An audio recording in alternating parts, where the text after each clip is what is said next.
minutes.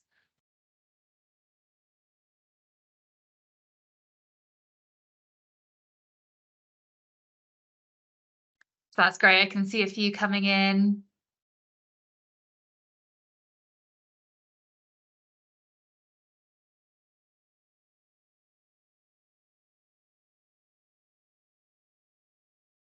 Excellent. So I think that's given everyone a chance to answer that one.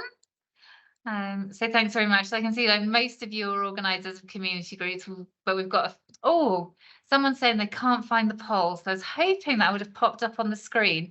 You have to bear with us. It's the first time we've done one of the webinars in Microsoft Teams. Oh, brilliant. Great to know. Thanks, Emma.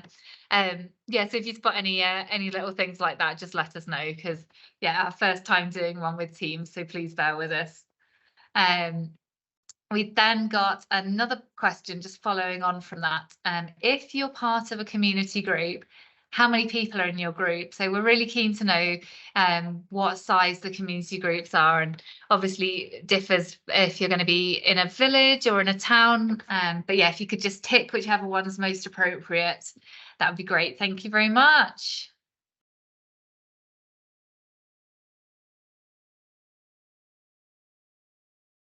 See how we're getting on. Might have been a bit ambitious with suggesting more than 30. That probably makes quite a large community group. So most of the coming up as less than 20, most in the 1 to 10, but quite a good split there. Right, thank you everyone for that. Great for us to know a little bit more about the experience that you've all got and the community group sizes you're working with. Right, so without further ado, I'll hand over to Adam to take you through the session. Right, here you go, Adam, take it away. Excellent, thanks for that, Sarah. So I'm just going to share my screen, and hopefully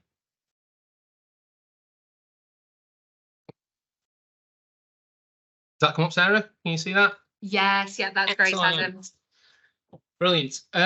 So yes, I'm going to be talking for maybe 40-45 minutes. So grab a brew if you want to grab a brew. I will ask a few questions, but obviously once I'm presenting, I can't see in the chat.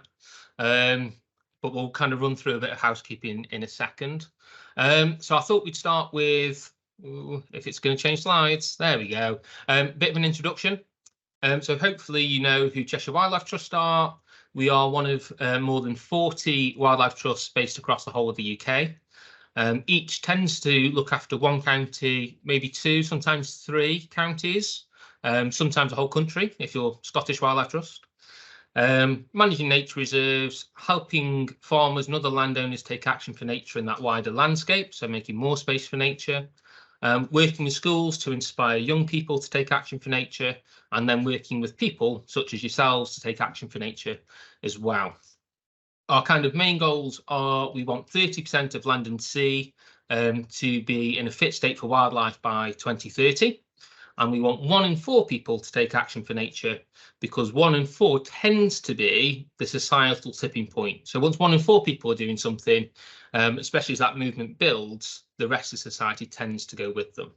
So that's kind of who we are as Cheshire Wildlife Trust, and hopefully you know a fair bit about us already. I'm Adam Linnett. I'm the Wilder Communities Manager for the Cheshire Wildlife Trust. I manage a team of 5 people, helping people take action for nature where they live. And quite importantly, it's the actions that those communities want to see happening. So it's not necessarily what we're telling people to do. It's got that community buy-in. It's community-led from the word go. Not everything we do is community organising. Some of the stuff we do is what we would term direct delivery, where we go and deliver the work on the ground ourselves. But a lot of what we're doing now is through this community organising way of working. And that's what we'll touch on today. And then for today, like I say, I'm going to talk for about 40-45 minutes. There'll be a little bit of breakout room, so you can kind of have a little bit of a chat between yourselves. You don't have to if you don't want to, but it's a nice chance for you guys to network and get to know each other. And then we'll kind of come back for a little bit of a Q&A session as well. The other things for today, so housekeeping, your cameras and mics are off. So we can't hear you, we can't see you. Just to make you aware that that's the case. When you go into the breakout rooms, if you want to put your camera on or your mic on and have a chat, then by all means do that. If you are just kind of chatting between yourselves, use the chat function. If you've got any questions, put them in the Q&A tab, which is probably somewhere at the top of the screen. And we'll get round to answering as many questions as we can in that Q&A session after the breakout rooms.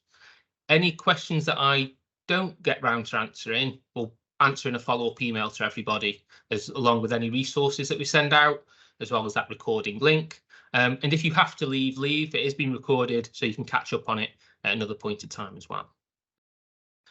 Now, when we're working with community groups, or especially starting meetings with community groups, and this might be something for you to consider as well, we normally have like a code of conduct. So we've just done housekeeping, so cameras and mics off, use the chat, that kind of thing. But when you're working with communities, it's often quite good to have a code of conduct that's kind of co-created by the people in the room. And that helps them to feel invested in that group from the word go. So not just deciding what actions you're taking or what events you're running, but actually having some input into how that group functions. So that could be quite a powerful thing to do. We tend to use this A recipe, kind of initialization as a starting point, and then people can add things in there as well if they want to. So, for example, avoiding assumptions. A lot of that is around language and knowledge base. So don't assume that if you say, oh, we're going to be working next to a triple SI, that everyone in the room knows what triple SI stands for. So just be conscious of those sorts of things. Being respectful, I think, kind of speaks for itself. And then everybody counts. So you will have a variety of people in your groups, some people that are real kind of experts in the field, some people that are completely new to working with you. But we like to get across that actually it doesn't matter if you know lots or very little. If you're new or you've been here for years, everybody matters and can have an input into the group. Around confidentiality, just make it clear what is or isn't confidential. It's not to say that everything has to be confidential, but as long as you make it clear to the group what stays in the room and what will be discussed outside the room, and people sign up for that, I think that's the best way of doing it. So, for example, we tend to say that anything we discuss stays in the room unless people say they're happy for it to be discussed outside the room. And the only exception to that rule is around safeguarding. So if anybody's kind of said something that makes us think there's a risk to themselves or someone else, we just make it clear that has to be escalated and therefore it wouldn't be confidential. So just be clear with people, and it tends to help them get on board with what you're saying. Next one, I speak for myself. So that's asking people to avoid that. Well, everybody knows that this is the problem, or, oh, everyone agrees with me. Just ask people that when they speak, they actually only speak for themselves and not for people that either aren't present or they talk over other people in kind of trying to build up their own voice by saying they speak for others. So try and speak for yourselves. P, pass. So we give people a pass. So like in the breakout rooms, if you don't want to talk, you don't have to talk. So there's always a pass option. But we always say expect to stretch. So that's about stretching your networking, stretching your audience, stretching your way of thinking. Now, if you're, I say like me, I'm only 37, but if you're like me and you're getting on in years, stretching isn't always comfortable, but that's kind of the point. So if you're not kind of pushing yourselves a little bit and moving slightly out your comfort zone, you're possibly not stretching yourselves enough. And I would kind of make that clear to the people you're working with. They can expect to stretch through working through a community organising approach. But like I say, get people to add to that, get their input. What code of conduct do they want to sign up for?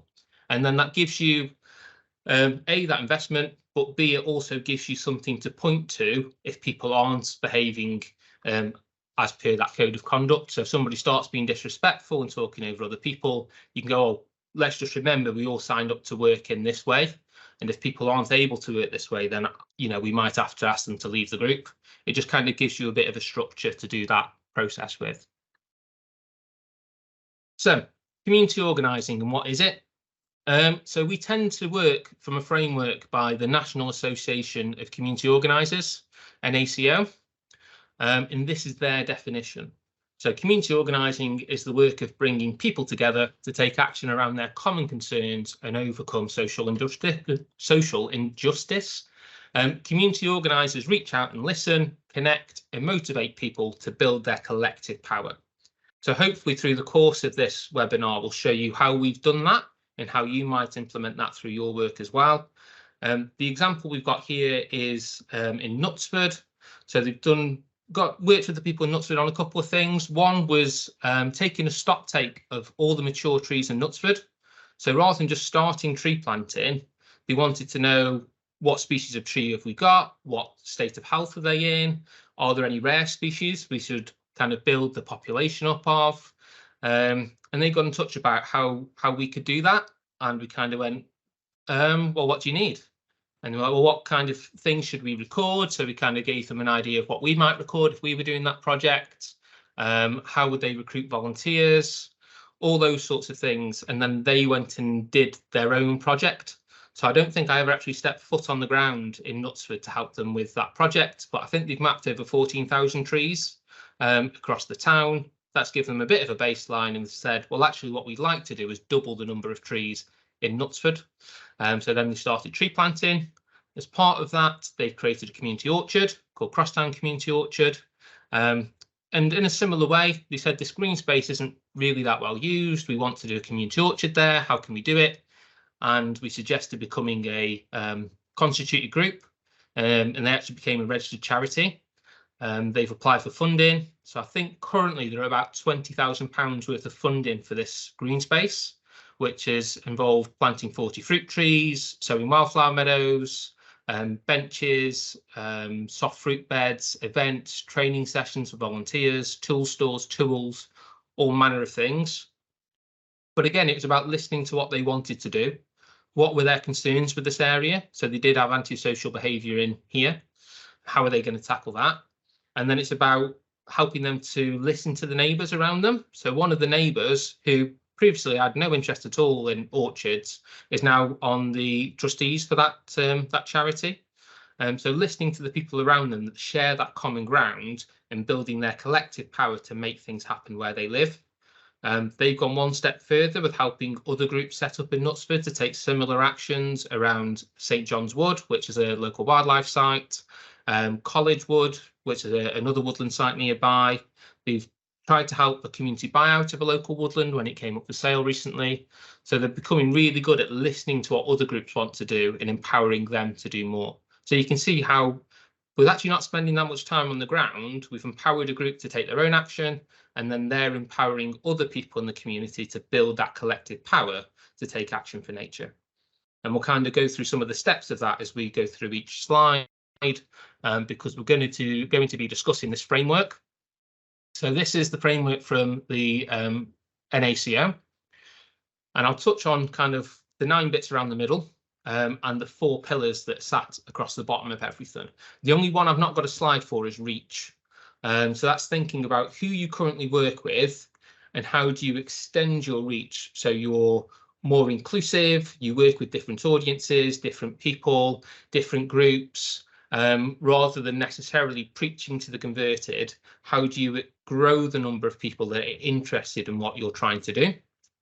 And a lot of that is about going to where people are. So as a wildlife trust, our events primarily used to be out on our nature reserves, where not many people were.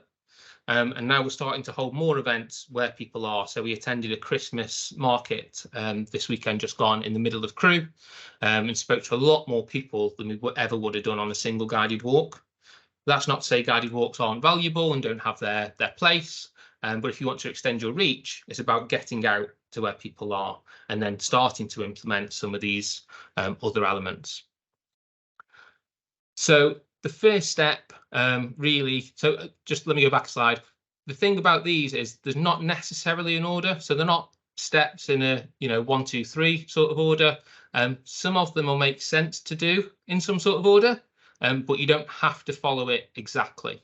But we normally recommend you start with some community listening. Community listening is different from consultation. Consultation is generally kind of, we've decided we're going to do this. What do you think about that? And that's not what community listening is. So in its, what I like to say is purest form. So if you're a community organizer and you're dropped into a town and your only goal is to help that community to make that town better in any way they want to, you would ask the 4 questions on the left-hand side. And they tend to be, what do you like about where you live? What don't you like about where you live? What's your vision for this place? You know, in 15 years' time, if you could have anything, what would it look like?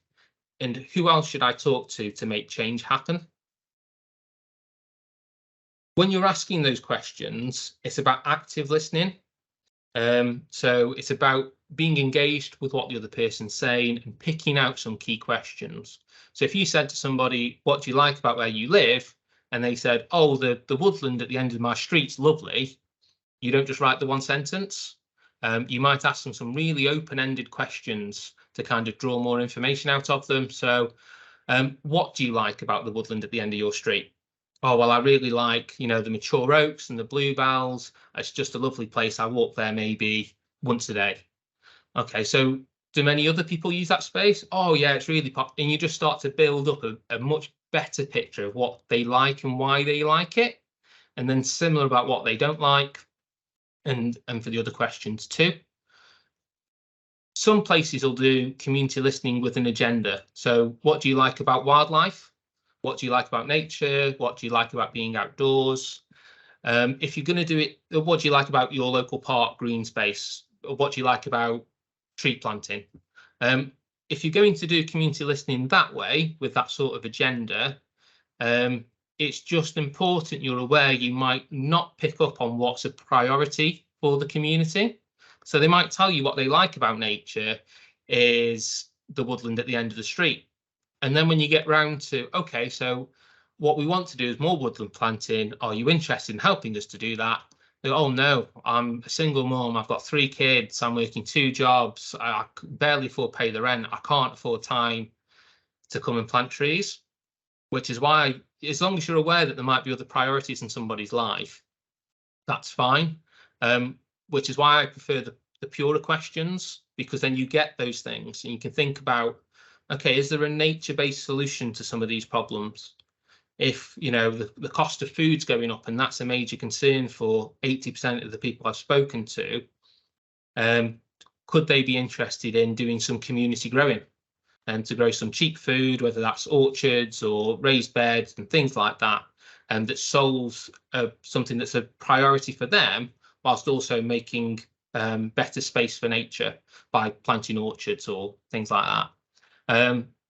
So it's up to you which way you go. Just be conscious you might not get a priority out of people if you lead with an agenda. When it comes to other potential questions, so things like, well, what are the barriers to getting involved? What are the barriers to change happening already? Is there a reason why there's antisocial behaviour in this space? And also trying to get a history. So what's been done previously? Why did that or didn't that work? So we're very conscious as a trust. The community knows that space much better than we do. They've probably lived there for decades. And when we come in, we go, oh, well, you could do some tree planting in this park. And they go, oh, somebody's tried that 3 years ago. The kids came along, ripped all the trees out. Actually, if you want to do some tree planting, we need to solve that other problem first around antisocial behaviour. So that's why asking those other questions and trying to get to the root cause of why change isn't happening can be quite key around community listening. So we did that in Crewe, where there's a local space that was under threat from development. The planning application got refused, and a local resident's looking at buying the site and turning it into a park or a community green space. And he asked us, what is the first thing I should do? And we suggested he goes and knocks on his neighbours' doors and asks them a few questions, which I can't pull up because I'm sharing my screen. But he basically asked them, what do you like about the space? What don't you like about it? What would you like to see? What are your concerns about the spaces changing?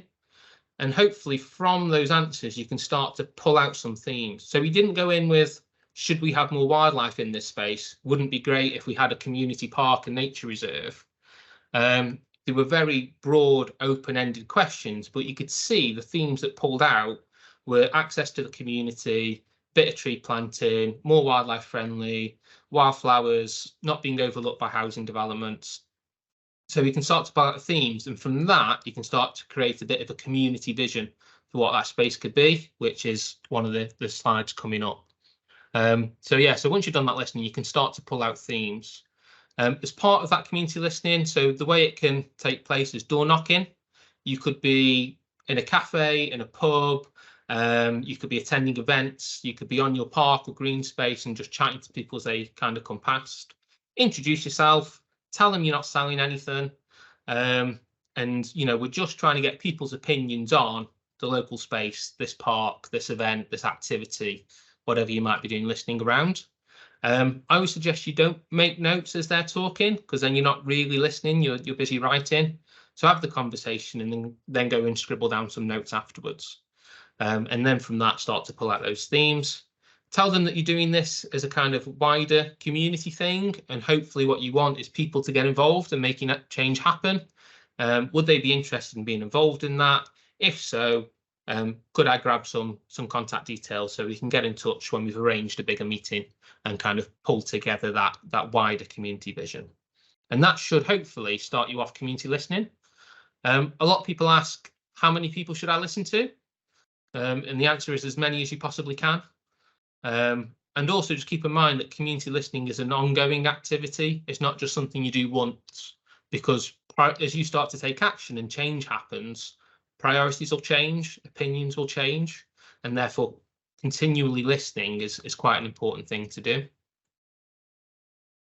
The other thing that will come out of community listening is building connections. And really, community organising is all about building connections between people, between organisations, and building that collective power.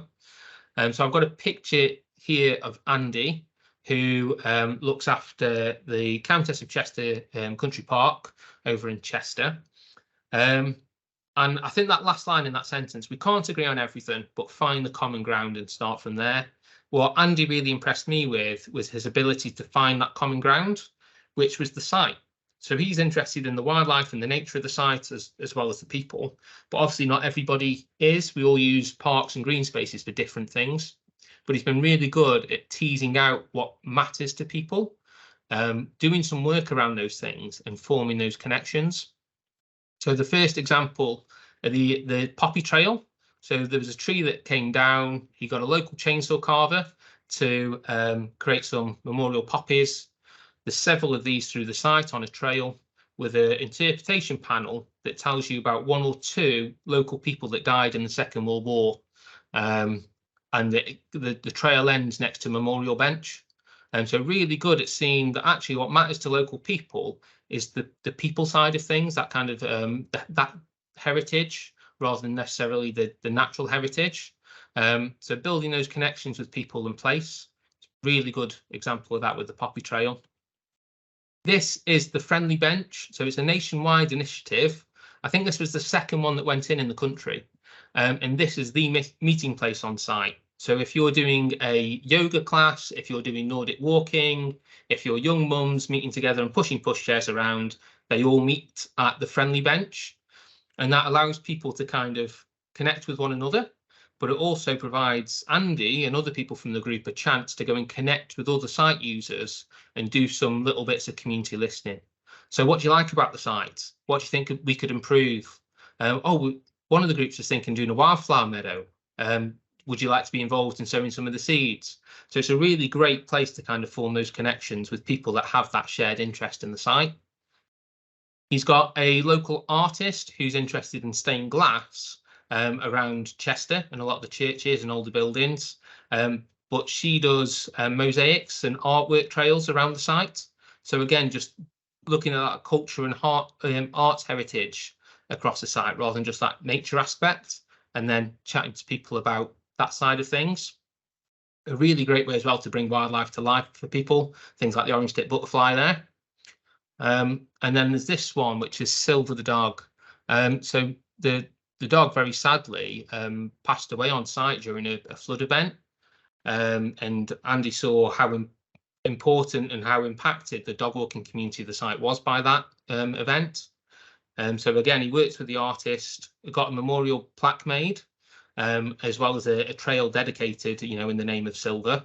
So the bumblebee on there is because Silver was named after David Silver. His owners were Manchester City fans, so the bumblebee to represent Manchester. But it was just a brilliant way to build connections with a community that often are can clash heads with people that are interested in wildlife and nature. So Andy's been really good at finding out what's the common ground, what do we all share an interest in, and how can I build that connections with these groups and start to work together and to make the site better as a whole. From doing your community listening and building those connections, you'll start to find leaders within your community. When I say leaders, I don't just mean people who are who have that kind of individual brilliance. That's often what we think of when we think of leaders. I mean people that help to build the team up, that help to empower the other members of that team so they can do more. So they're upskilled, so they're involved more, so they're more passionate and engaged with the activities that you're doing. So you will find naturally, just from talking to people, really good people who can be your leaders. This example here, the lady on the left-hand side of the left picture is Angela, and she, I'm going to say she runs the Wonky Garden over in Widnes.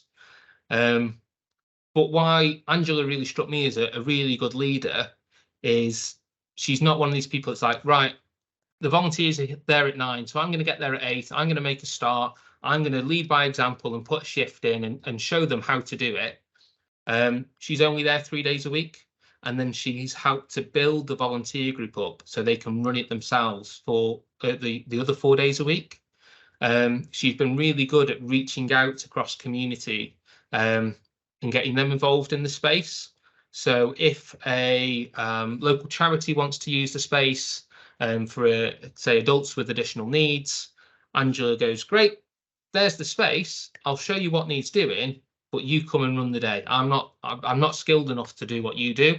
You know your group better than I do, but I will teach you how to do it yourselves. She's really good at that. And similar with community gardens across the area, they often get in touch and say, could you show us how to do it? And she's like, great, I'll show you how to do it, but you're going to do it yourself. I'm not going to come and take on another community garden. I'd rather upskill you so you can do it. So she's been really good. What I loved as well about the garden is they use the cut flowers to give to local hospices and care homes. They'll often get messages on local Facebook pages about a relative who's having a tough time. So they'll pull together like a flower arrangement and drop it off for people that are struggling, which I thought was really nice. And they also provide the fruit and the veg to things like food banks, community supermarkets, soup kitchens, as well as to the volunteers as well. So really kind of leading in the community spirit of giving back to those who might not ever be engaged in the site, they might never visit, but you can guarantee that most people locally know about the Wonky Garden thanks to Angela's leadership of embedding it in the community. So this wasn't one of the pillars, but it is something that will come out of your community listening, is a vision. So hopefully you've done your community listening, you've pulled out the themes, you've arranged your first meeting, you've kind of identified some leaders, and then you can start pulling together your community vision. So that might be for a park, like here at South Park in Macclesfield. So it might be a visual thing, or it might be like we have as a wildlife trust, our vision is just a few sentences about what we want to see. So this is where you want to end up. So if money and time and resources weren't a factor at all, what change would you want to see in the future?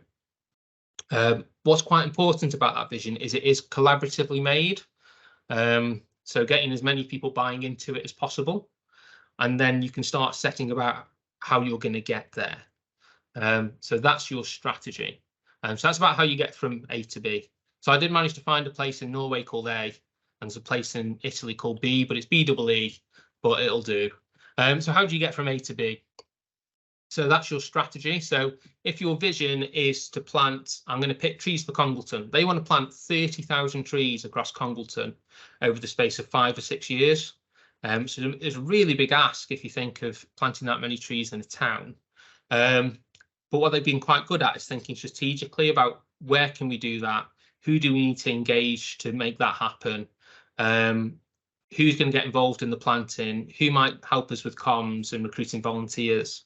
So they've been really good at taking their vision of 30,000 trees and then breaking that down into smaller steps into a strategy. Getting from A to B isn't always fast, and it's almost never efficient. The saying is you can always change your plan, that's fine, but only if you have a plan in the first place.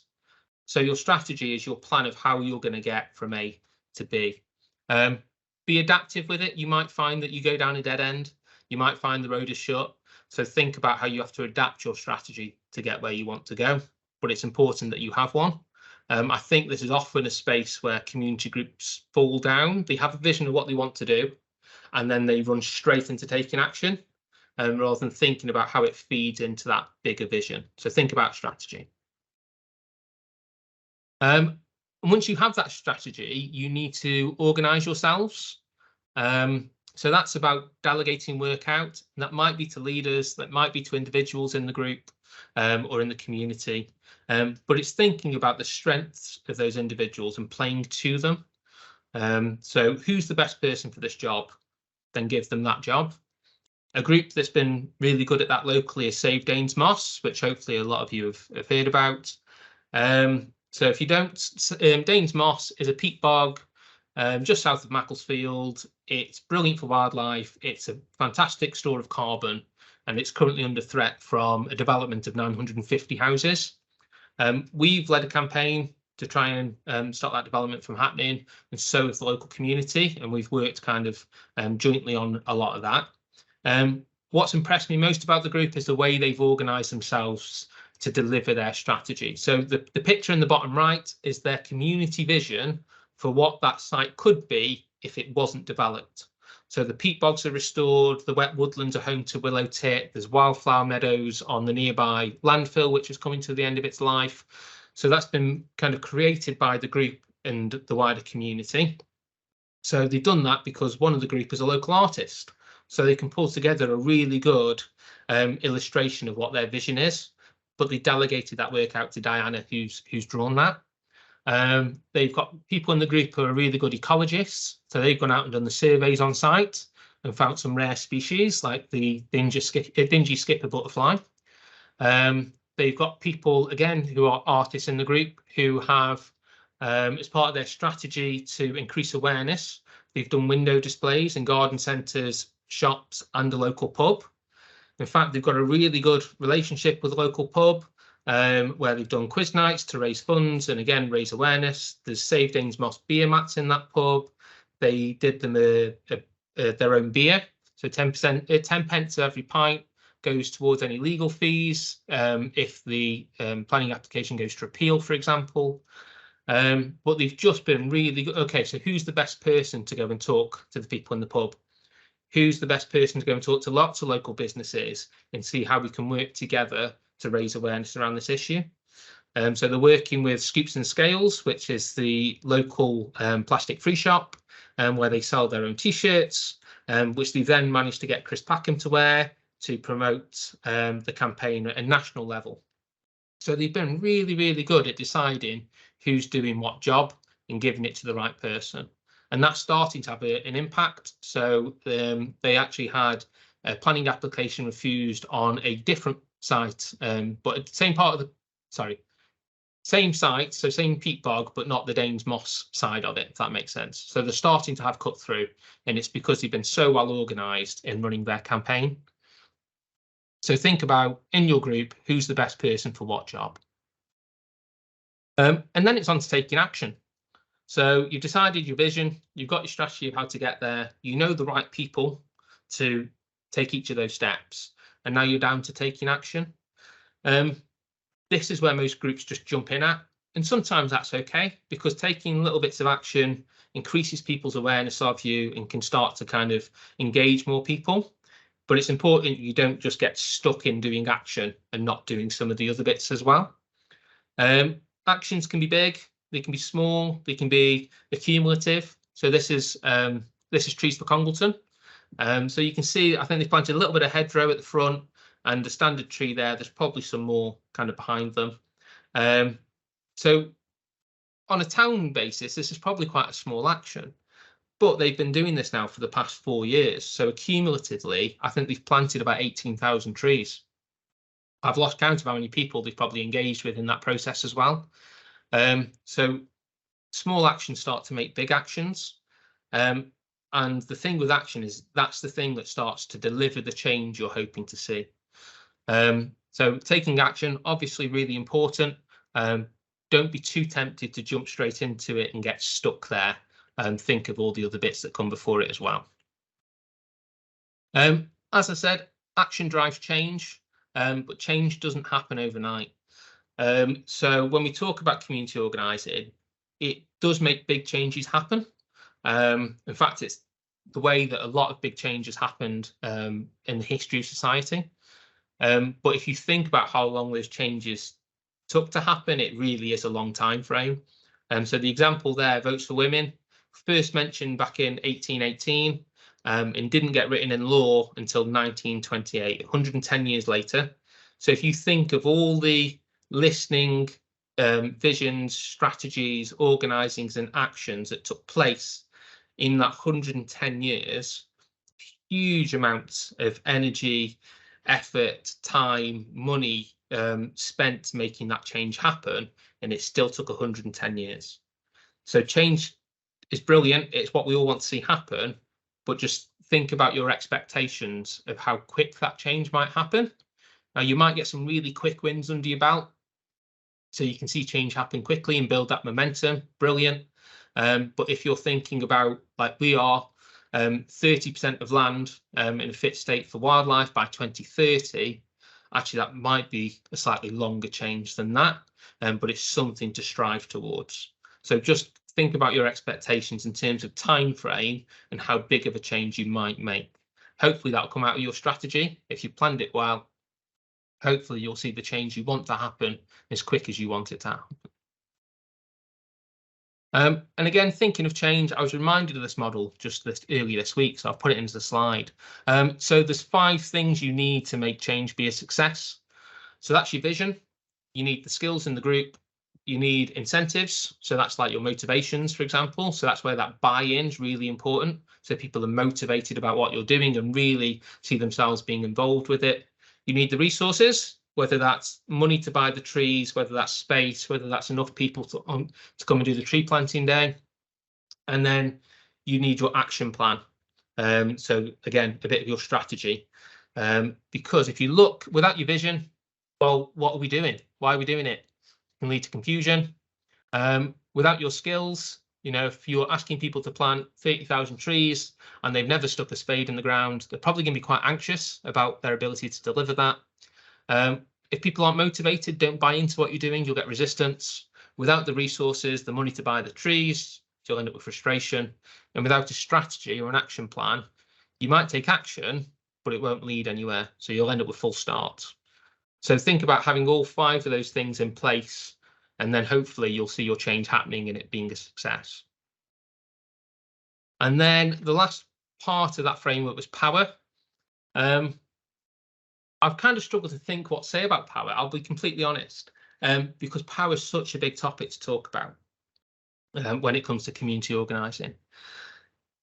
Start with a definition, I guess. So power is the ability of somebody to act upon somebody else's behaviour, actions, or to kind of have influence over them as well. So you can probably think of someone that has power over you. So if your boss says, I need that report on my desk by the end of Friday, you're probably going to spend all of Friday doing what your boss has asked you to. So that kind of direct power to tell you what you should do. You probably have people that you have some direct power over.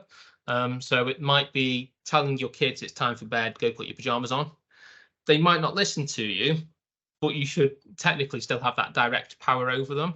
But also think of different types of power. So think about the power of influence. So social media, celebrities in particular. If you're of my age or older, you can probably remember in the mid to late 90s, the amount of people that cut their hair like David Beckham did. He'd never met them, he never told them to cut their hair like that, but there's just that power of influence and people aspiring to be like someone that they look up to. Power is quite important. So recognizing where power sits. Community organising is kind of about sharing power more kind of equally. So if you've got somebody that holds all the power and the community feel that they don't get a say in things, it's about building that collective power so that you can have a say in it. So identifying where the power is quite important. And the next slide's about power mapping. There was something else I was going to say then. Oh, one thing to consider, and it might be something we talk about in the Q&A session, is power a net zero sum? So is the amount of power finite? So if I currently hold all the power, if you build your collective power, are you technically taking my power or are you building your own? So there's a few questions around power and that might affect how you think it works going forward. But just have a think about that question. Is power net zero? Do you build your own power or do you take it from somebody else? Okay, and we'll have a bit of a chat about it later. So power mapping is well worth doing. So in this example, and I'll be honest, it's not the best example. The size of the circles is the amount of influence that person has on the decision-making process. So obviously the guy in the middle, the decision maker, they've got the biggest circle. They've got the most influence over that decision. And then the arrows kind of give the prevailing direction of power. So power can fluctuate, where you might have more power over somebody at some point, but in a different circumstance, they might have more power over you. So this is kind of the prevailing direction of power in that decision-making process. The reason this is quite important, if you want that decision maker to make a decision based on what the community wants, you might think about who you can influence around them that might then give you more influence over them. So power mapping can be quite important to identify where the power currently sits, who will have power over them, who will have direct influence over them, and how do you work with those people. It can also be a good way of kind of mapping your community. So if you've got people that work for a large local employer, they might give you more direct influence over that local employer who possibly holds quite a bit of power. So think about mapping your power out. And again, there's a lot more things online about the best ways to do that. So that covers, I think, all the bits of the framework, except for the 4 bits that run across the bottom. So these are the pillars that framework sits upon, and they run through everything that you should do through community organising. They're quite self-explanatory, but just to be clear, participation. So obviously what you want is to be as open and able to be participated in by as many people as possible. So when we talk about diversity quite a lot, but what people don't often think about is what that brings is cognitive diversity. So if you all went to the same school, college, university, did the same degree, you're likely to all think in the same way. Even if you're from different backgrounds of different races, different genders, your cognitive diversity won't be that broad. But actually, by opening it up through other diverse terms, you're likely to bring in that cognitive diversity, and you'll have a lot more thinking power around how to solve some of the problems you're facing and bring about the change you want to see. So think about how you increase that cognitive diversity. When it comes to people being able to participate, think about how inclusive you are.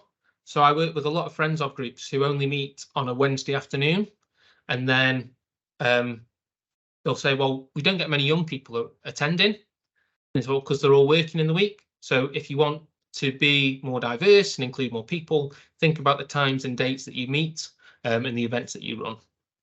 And also where those events are held. So are your venues accessible? Not just in terms of can you get a wheelchair in there, but are they accessible by public transport? So if someone doesn't have a car, can they get there? Are they within walking distance of most of the people you're trying to work with? So think about where you're meeting, when you're meeting, and hopefully you'll start to bring in a wider variety of people. Accountability. So obviously you'll take on some personal accountability through the work. So that might be a job that's delegated to you because you're the best person for that job. But also, if you become a registered charity, you will be taking on some legal accountability to the Charity Commission. So just be aware of those sorts of things and make sure that people in your group understand that as well. And then reflection and learning are processes you should go through with everything that you do, and then implementing those learnings that you get from that reflection as well. So I've got a reflective cycle just here. Lots of different models on reflection. I quite like this one because it's fairly simple. So if you're starting this from scratch, you start at description. So what happened? So you go, I did some community listening. And how did you feel about it? Yeah, pretty good. Was it good? Yeah, good. Why was it good? Well, I've managed to find a lot of people that are interested in taking part in the sort of activities we're looking to run. And they've managed to network me with lots of people. What did I learn? Well, actually, those open-ended questions and that active listening worked really, really well. What didn't work well, I did it on a Wednesday afternoon and half the people at work. People I spoke to were great, but I could have spoke to more. So what will I do next time? Same questions, just do it at the weekend or in an evening. And just go through that kind of reflective cycle and implement those learnings. So you could do this for after your first community listening, the first door you knock on. What went well? What will I change for the next one? You could do it after a meeting. You could do it after an event, after a tree planting day, whatever you do. But it's quite important to do this cycle so you can learn and progress going forwards. And then I think that's everything I've covered off. Just let me check. Yeah, that's everything. Cool. So, like I say, that's a very quick run through in about 40 minutes, I think, of community organising and the framework we tend to work in, and some examples of how community groups have implemented that. NACO do a really good one-day course on community organising, that's well worth looking at. They also do a level 2, which is GCSE level, and a level 3, which used to be A level, but I'm kind of convinced A levels have changed names now. They do the level 2 and level 3 qualifications in community organising as well, where you're going in more depth with these and the theory behind them and how to implement them in what you do. And they also look at the history of community organising. So they look at people like Freire and Saul Alinsky, which had very different thoughts on community organising. So Freire was all about building the community's power, and then using that to start conversations with those that hold the decision-making power. Saul Alinsky was more about being disruptive, and showing the people that held the power they don't actually hold as much power as they might think they hold. So they're both very different ways of approaching community organising. You might think of other environmental charities that work in those sorts of ways. But what it's all about is networking people, listening to the changes they want to see happen, and then building that power to affect change. So hopefully that's a whistle-stop tour. I'm going to stop sharing my screen now, so I can see I say see everybody. I can see no cameras, no mics. I can see Sarah. Hello, Sarah. So hopefully Rachel's going to be able to pop us into breakout rooms, which will give you a chance to have a little bit of a chat. And I think if we do it around kind of community listening approach. So what do you like about the sound of community organising? What are you a little bit anxious of working in this way? What's your vision? How are you going to implement it in your groups? And is there anybody else you think we should be talking to as a wildlife trust around working in this way? So if you go into breakout groups, I think in groups of 3 or 4, you can either chat in the chat or you can put your camera on and have a chat. I might end up in a room with somebody, actually. I'm not sure if Rachel can do it, so it's just you guys. But yeah, have a bit of a chat. If you give you a few minutes and then come back to us, hopefully. There we go. A few more people. Yeah, there we go. Everyone coming back in now. Fantastic. So I guess just using the chat function, if anybody wants to feedback. So let's go with the first question first. So what do you like the sound of with community organising? I probably should have said pick somebody in your group to make notes and feedback in the chat, shouldn't I? But if anybody wants to just pop something in the chat about what you like the sound of with community organising.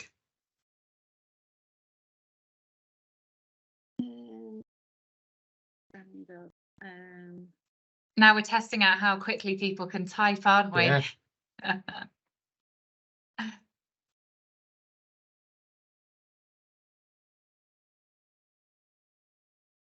Oh, excellent. I can see people typing in the chat. Thank you.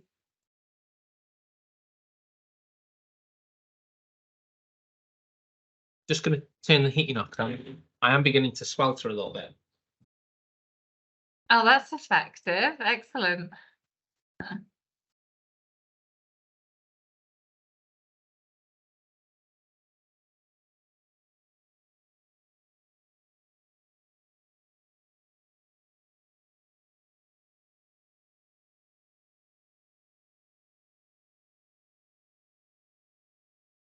Okay, so yeah, people just having a bit of a chat in the network, which is fine.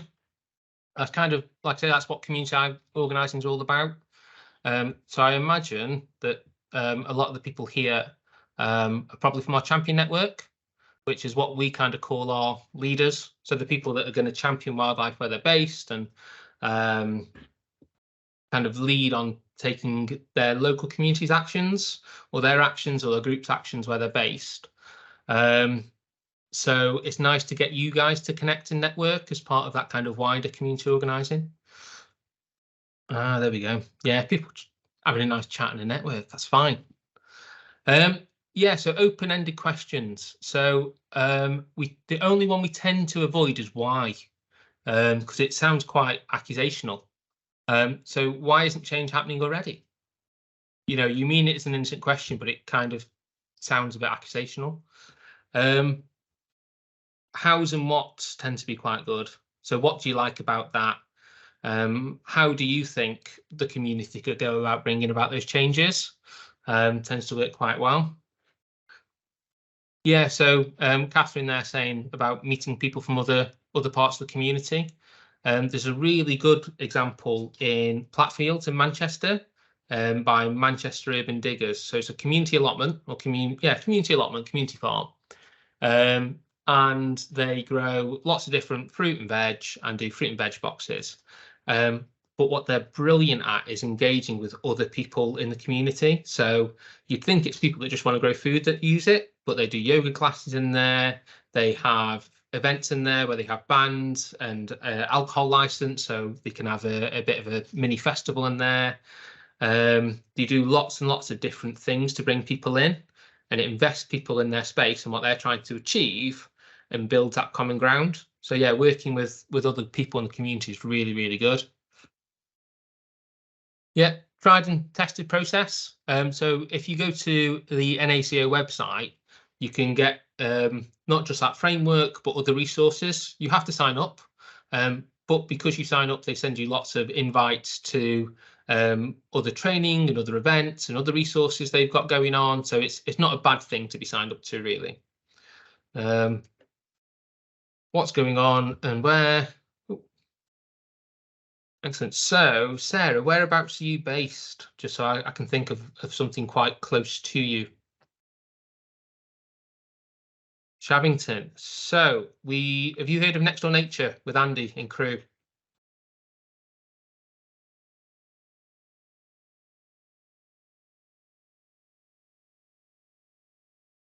So, for those that haven't, oh, you're in touch with Andy, brilliant, excellent. So, Andy is funded through a project called Next Door Nature, which is a nationwide project. So every trust has at least one Andy, not all called Andy, going and delivering community organising in a specific town in their county. So Andy's kind of a little bit of a guinea pig for a lot of doing more community listening and seeing what communities want to do and then empowering them to do it themselves. So we don't normally tend to set a target for community organising because that gives you an agenda and pushes you to do what you want rather than what communities want. But we set him a target of working with 5 projects. I think he's currently working with 35 projects across crew. So he's doing really, really well. And I think at the core of that success is the community listening and it being community led. So because we've not told him he's got to plant 5 orchards, he can do what the community wants. But yeah, Andy's probably the best person for you to talk to, Sarah, for other projects you can visit in and around crew. Yeah, listening at the heart of problem solving is really, really good. Especially if you've got that cognitive diversity. You know, we were looking at it just the other day. If you've got 10 people from the same background and ask them for 10 ideas each, it's like, so you're hoping for 100 ideas, there's likely you get the same 10 ideas 10 times. If you've got 10 people from completely different backgrounds, you're much more likely to get your 100 ideas. So when it comes to problem solving and thinking of how you affect change, that's really important. Is there anything about community organising anyone's a little bit apprehensive about? So I'll go, because this is one that often comes up. It's around that community listening. So if you're interested in, say, creating a wildflower meadow and you go door knocking and absolutely nobody else wants a wildflower meadow, you know, that can be a little off-putting. That's not to say a wildflower meadow is a bad idea. You might just have to think how you sell that to people. So if you're doing it with an agenda, for example, so if their concern is that young people don't have the skills, transferable skills for the job market, can you get them involved in that project to build up skills around managing people, managing budgets, even just turning up on time, you know, abiding by health and safety rules? How do you take what you want to do and make it a nature-based solution for somebody else's problems? But the thought, yeah, I must admit, for a lot of people, the thought of just going up and knocking on a stranger's door to have a 10-minute conversation can be a little bit daunting.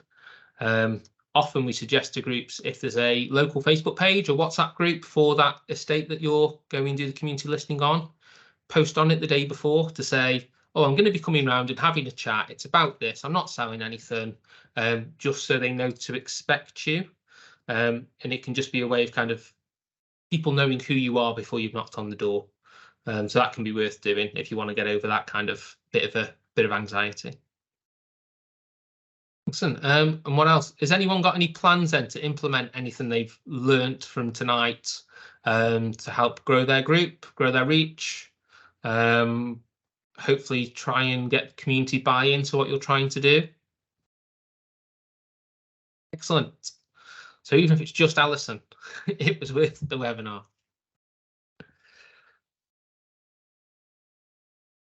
Yeah, so public meetings work quite well, especially if you've got somewhere like, say, Danes Moss having the pub on board.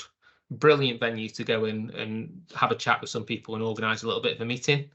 One thing we're looking at with some community listening in Crewe is getting some funding that will pay for teas and coffees. So we can stick Andy in a coffee shop, and as people buy the coffee, they can go, well, actually, if you're going to talk to Andy for 15 minutes about wildlife in Crewe, you can have your coffee for free. So just a way of help incentivizing people to come and talk to us that otherwise might not come and talk to us. But yeah, public meeting, all that kind of thing can be really good. Especially then if you do it as a group, it is worth then trying to connect with people and do that one-on-one listening as well. Works quite well. Yeah, the map works really well. So giving a lot of people struggle to visualize things. So if you can give them a visual representation of what you want to achieve, that can work really well to get people to buy into it. So yeah, a vision or a map, something like that, is really worthwhile. I'm always surprised how many arty people we tend to find that are out there, because I can't draw for toffee. But when you talk to a community group, they'll go, oh, my other half is a graphic designer. And it happens more often than not. So yeah, hopefully there'll be someone out there that can help you pull visions and things like that together. Excellent. So one last thing, are there any other questions around community organising or the work that we do, or anything else that you would like us to answer? So if you ask a question that might take a little bit more thought around answering it correctly, I said we'll send a follow-up email with that sort of stuff in. Can you remember everything else I've already promised, Sarah? Any yes, promises? yes, Adam. I'm making notes of everything you've promised.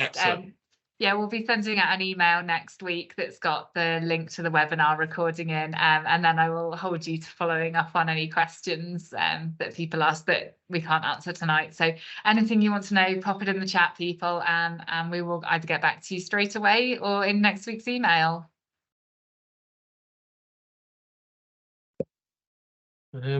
I But yeah, like the suspense of go seeing on, people sorry. typing. Yeah.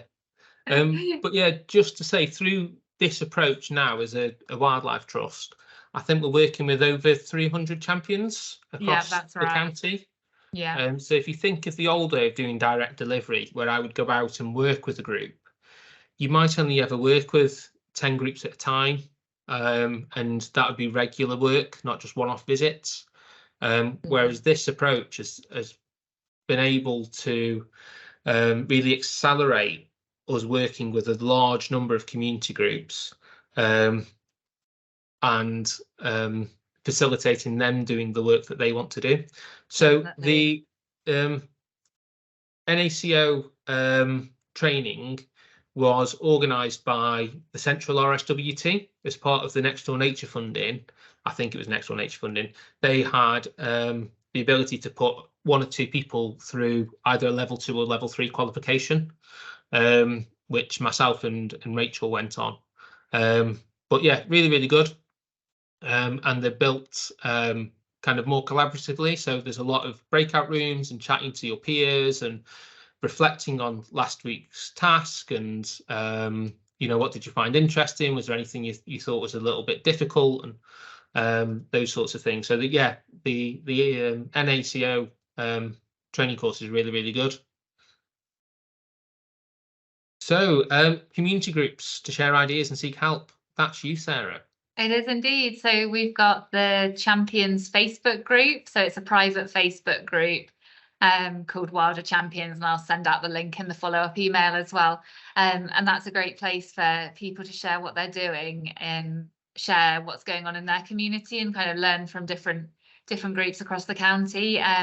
Quite often we find that if somebody's experienced a challenge in one area, there's somebody else who's already overcome the same challenge. So it's a great place to ask questions. And then in terms of finding out about local community groups as well, because there'll be, like dog walkers, yoga groups and everything to do some of that community listening online. It's always worth looking at like the local postcode groups or the Knutsford News and Views type groups on Facebook and finding what groups are posting in there to see who else is using, like say, a park or a space, outdoor space that you want to work in.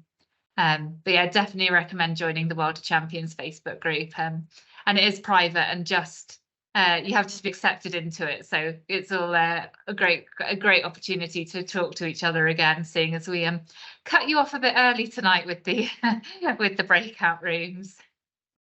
The other thing that happens in that group is Sarah will post links to, so like if a funding pot comes up, we'll post the link.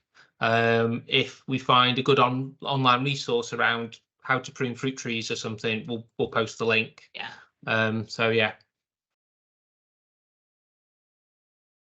Excellent. So transition together. We'll make a note. Brilliant. Okay. I think if that's everything, I guess it's all that's left is for us to say thank you for attending. Before we say goodbye, I was going to ask everybody, so as you know, this is our first webinar, so I've just got one more question for you, because so we're organising a series of 4 webinars over the winter, this being the first one, second one coming up in January. I'll send the link to that.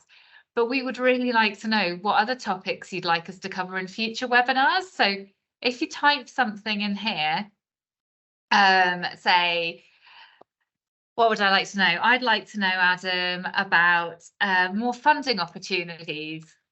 So if everyone just types something that they're interested in learning more about, then we should get this word cloud coming up. So the more people that type something, we can see it's more popular. So yeah, really appreciate it if you could give us some ideas for what we can deliver in future webinars for you. Excellent. Oh, liability insurance, volunteers, volunteer groups, meeting volunteers. Oh, thank you, everyone. And if you think of anything else afterwards, if something comes to you tomorrow, do just drop us an email and let us know, because we want to make sure that the webinars are giving you the information you need. Brilliant. Brilliant. Recruiting volunteers is a great one as well.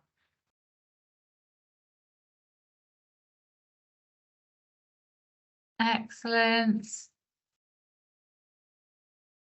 All right, thank you. Thanks, everyone. Sorry to interrupt, Adam. I just wanted to get that in to make my planning a bit easier. Yeah, On no, my that's fine. screen, this is completely covering your face, so I'm going to close it now because in case Okay. it's doing the same for everyone else. Cool. Okay. But yeah, thanks for giving up your time and sitting through 45 minutes of me talking continuously. It's been really good to see so many people attending and taking an interest in this way of working. It's still, I say it's relatively new to us as a trust, but really we've been doing it for the last 3 years or so. But it's kind of really accelerated in the last 12 to 18 months, once we've seen the impact it's having. So it's great to see that other people are looking to adopting it, and hopefully we can start to really spread that message and get to that tipping point of 1 in 4 people taking action for nature. That will hopefully try and change the way that society values nature and cares for it as well. Do you want to say goodbye as well, Sarah? Yep, thank you so much, everyone, for joining this evening. Just to say, we will be sending out the recording of the webinar next week if you'd like to rewatch it. And don't forget, our next one is January the 31st, Introduction to Applying for Grants